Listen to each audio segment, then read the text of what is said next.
नमस्कार दोस्तों, स्वागत है आपका हमारे चैनल में। और आज की इस वीडियो में हम वो तमाम बड़ी खबरों के बारे में बात करने वाले हैं।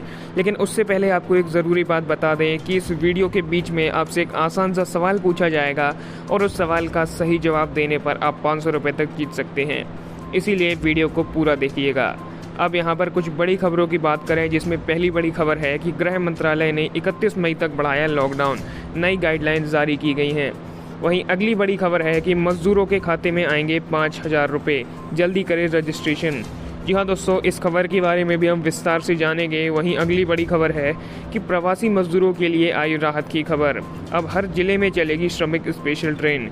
जी हाँ दोस्तों, इस खबर के बारे में भी हम जानेंगे। वहीं अगली बड़ी खबर है कि लॉकडाउन के बीच रेलवे ने निकाली बम्पर भर्तियाँ, बिना परीक्षा के होगा चयन। जी हाँ दोस्तों, वहीं एक और अगली बड़ी खबर है कि कोरोना वायरस के इलाज में अब लाभदायक साबित होंगी ये 3 दवाएं। तो दोस्तों, ये तो है कुछ खबरें जिनके बारे में अभी हम बात करने वाले हैं। तो चलिए शुरू करते हैं। यहाँ पर पहली बड़ी खबर है कि 31 मई तक जारी रहेगा लॉकडाउन, गृह मंत्रालय ने जारी किए दिशा निर्देश। जी हाँ दोस्तों, कोरोना वायरस के प्रसार को कम करने के लिए 54 दिनों से जारी लॉकडाउन को 31 मई तक बढ़ा दिया गया है। लॉकडाउन का ये चौथा चरण है। आपको बता दें, एनडीएमए ने प्रेस रिलीज जारी करके ये कहा है कि कोरोना से निपटने के लिए लागू लॉकडाउन की अवधि 31 मई तक बढ़ाई गई है। उन्होंने कहा कि कोविड-19 को फैलने से रोकने के लिए लॉकडाउन की अवधि को बढ़ाया गया है। नए दिशा निर्देश भी जारी किए गए हैं। हालांकि इन गाइडलाइंस में अभी तक कोई बड़ी छूट नहीं मिली है। वहीं दोस्तों, अगली बड़ी खबर है कि जल्द ही शुरू होकर रजिस्ट्रेशन, मजदूरों के खाते में 5-5 हज़ार रुपये जमा करेगी ये सरकार। जी हाँ दोस्तों, कोरोना वायरस और लॉकडाउन की सबसे बड़ी कीमत मजदूर वर्ग को ही चुकानी पड़ी है। हालांकि इस दौरान केंद्र और राज्य सरकारों ने मदद की हर संभव प्रयास किए हैं। कई राज्यों में ऐसे गरीबों के खातों में रुपए ट्रांसफ़र किए गए हैं। ऐसे में दिल्ली में केजरीवाल सरकार ने भी अपने यहाँ पंजीकृत कामगारों के खातों में 5-5 हज़ार रुपये जमा किए थे। अब इसी प्रोसेस को आगे बढ़ाया जा रहा है और योजना में और ज़रूरतमंदों को जोड़ने के लिए रजिस्ट्रेशन प्रोसेस शुरू की जा रही है। इसके लिए आपको बता दें, आज से ही फॉर्म भरे जा रहे हैं और ये काम 25 मई तक चलने वाला है। इसके बाद खातों में 5,000 रुपये जमा किए जाएंगे। मीडिया रिपोर्ट्स के अनुसार आज से ही ये प्रक्रिया शुरू होगी। उस दिन सरकार एक लिंक जारी करेगी और इस लिंक पर क्लिक करते ही एक फॉर्म खुलेगा। यहाँ सामान्य जानकारी दर्ज करानी होगी और श्रमिक खुद फॉर्म भर सकते हैं या किसी भी मदद से ले सकते हैं। कुछ ज़रूरी कागजात इस फॉर्म के साथ अटैच करने होंगे और 10 दिन तक ये प्रक्रिया चलेगी। इसके बाद दिल्ली सरकार का श्रम मंत्रालय फॉर्म की जाँच करेगा। इसके बाद आवेदकों को श्रम मंत्रालय को दफ्तर बुलाया जाएगा। अटैच किए गए कागजात की मूल प्रति देखी जाएगी और जो पात्र दिखाए जाएंगे उनके खातों में 5-5 हज़ार रुपये जमा करने की प्रक्रिया शुरू कर दी जाएगी। अब दोस्तों, वहीं अगली बड़ी खबर है कि प्रवासी मजदूरों के लिए आई राहत की खबर, अब हर जिले से चलेंगी श्रमिक स्पेशल ट्रेनें। जी हाँ दोस्तों, कोरोना संकट के बीच लॉकडाउन में फंसे प्रवासी मजदूरों के लिए रेल मंत्री पीयूष गोयल ने एक बड़ी राहत दी है। रेल मंत्री ने ये बताया है कि भारतीय रेल किसी भी जिले से श्रमिक स्पेशल ट्रेन चलाने को तैयार है। जिलाधिकारी उनके जिले में फंसे कामगारों की एक लिस्ट तैयार करेंगे। गोयल ने कहा कि जिलाधिकारी फंसे हुए प्रवासी कामगारों की सूची और उनके गंतव्य की जानकारी भारतीय रेल के राज्य अधिकारी को सौंपेंगे। इससे पहले भारतीय रेलवे ने ये बताया था कि 1 मई से अब तक कुल 1074 श्रमिक स्पेशल ट्रेनों का परिचालन किया गया है। इनसे लॉकडाउन के कारण देश के विभिन्न हिस्सों में फंसे 14 लाख से ज़्यादा प्रवासी श्रमिकों को उनके गृह राज्य पहुंचाया गया है। तो ऐसे में दोस्तों, ये खबर फंसे हुए मजदूरों के लिए काफ़ी अच्छी खबर है। अब दोस्तों, मैं आपसे एक आसान सा सवाल पूछने वाला हूं और उस सवाल का सही जवाब देने पर आप 500 रुपये तक जीत सकते हैं। जी हाँ, तो सवाल ये है कि इस समय भारत का वित्त मंत्री कौन है? जल्दी से जल्दी इसका जवाब नीचे कमेंट में ज़रूर बताइएगा। अब दोस्तों, बढ़ते हैं अगली खबर की ओर। तो अगली खबर है कि 20 करोड़ जनधन खातों में 10,000 करोड़ रुपए हुए ट्रांसफ़र।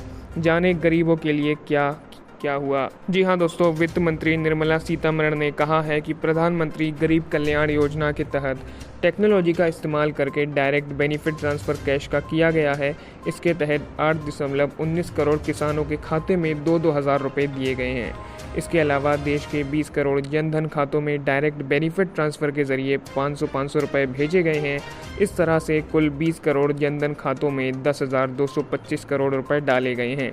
साथ ही उज्ज्वल योजना के तहत 6.8 करोड़ रसोई गैस धारकों को मुफ्त सिलेंडर दिया गया है। वहीं 8.9 किसानों के खातों में 2-2 हज़ार रुपये भी भेजे गए हैं। आपको बता दें, वित्त मंत्री ने आगे कहा कि मजदूरों को ट्रेनों से ले जाने का 85% खर्च केंद्र सरकार ने किया है, वहीं 15% खर्च राज्य सरकारों ने किया है। ट्रेनों ने उन्हें खाना भी उपलब्ध कराया है और कोविड-19 के बाद के दौर के लिए उन्हें हर तरह की मदद देनी है। कोरोना के बाद व्यापार को लेकर काफ़ी स्थिति कम हुई है, इसीलिए हमने कई बड़े ऐलान किए हैं। इसके बाद दोस्तों अगली बड़ी खबर की बात करें तो वो है कि लॉकडाउन के बीच रेलवे ने निकाली बम्पर भर्तियां, बिना परीक्षा के होगा चयन। जी हाँ दोस्तों, ईस्ट कोस्ट रेलवे ने लॉकडाउन के बीच पैरामेडिकल स्टाफ के लिए 550 से ज़्यादा पदों के लिए आवेदन मंगाए हैं।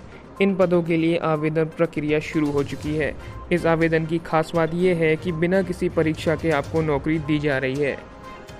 आपको ज़रूरी बात बता दें कि इस पोस्ट के लिए 10वीं पास से लेकर डिप्लोमा और स्पेशल सब्जेक्ट के साथ ग्रेजुएट उम्मीदवार आवेदन कर सकते हैं।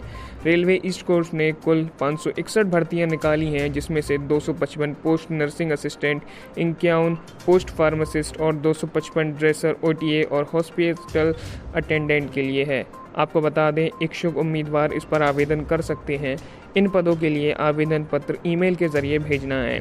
नीचे दिए गए लिंक पर क्लिक करके आवेदन पत्र भी डाउनलोड कर सकते हैं और आवेदन पत्र को डाउनलोड करने के बाद उसे भरकर ज़रूरी दस्तावेजों के साथ स्क्रीन पर दिखाई दे रहे ईमेल पर भेज सकते हैं।